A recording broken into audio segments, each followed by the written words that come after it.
សូមថ្វាយបង្គំ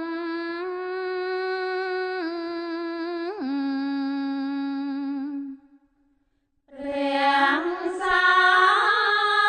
បុត្រប្រ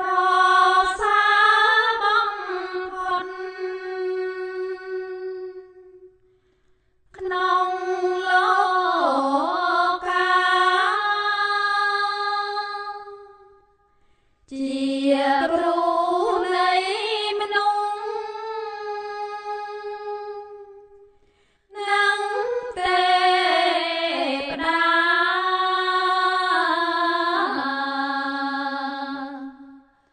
ទ្រង់ត្រាំងទេសនា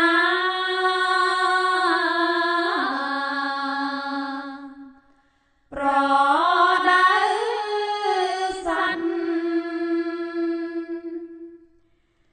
ចង់អល់ឲ្យដា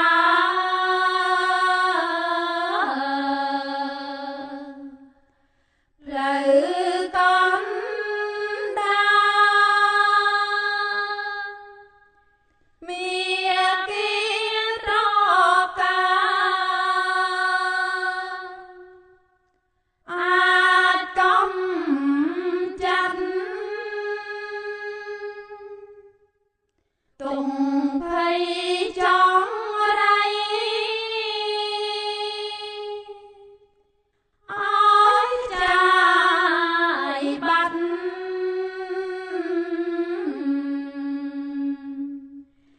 អាចកាន់សង្សា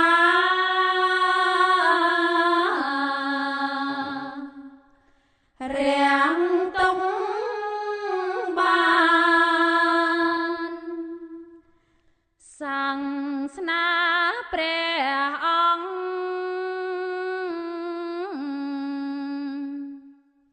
នៅសំថ្ងៃសន្មាននិស័យពីបុរាណរឹងរៀនប្រឹងស្ដាប់ចេះចាំបានកាន់តាមលំអាន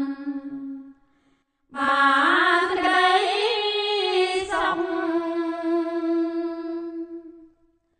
អិនមានសុខណា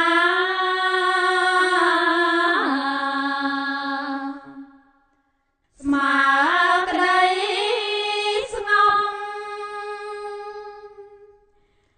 បាញ់ចំត្រឹមសុខឃ្លាតការទុកតាំងពីលោកនេះតទៅ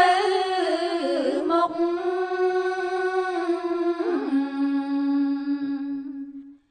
ក្ដីសុខនឹងមានព្រោះធម៌ស្ងប់ខ្ញុំសូមបង្គំ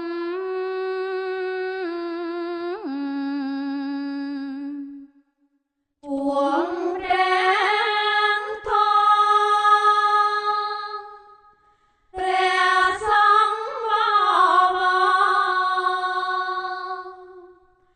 ទាំងក្រុមសំរួមជាត្រៃរណគួរគោរព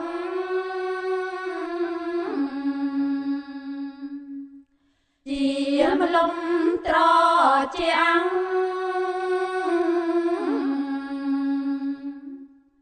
នៃ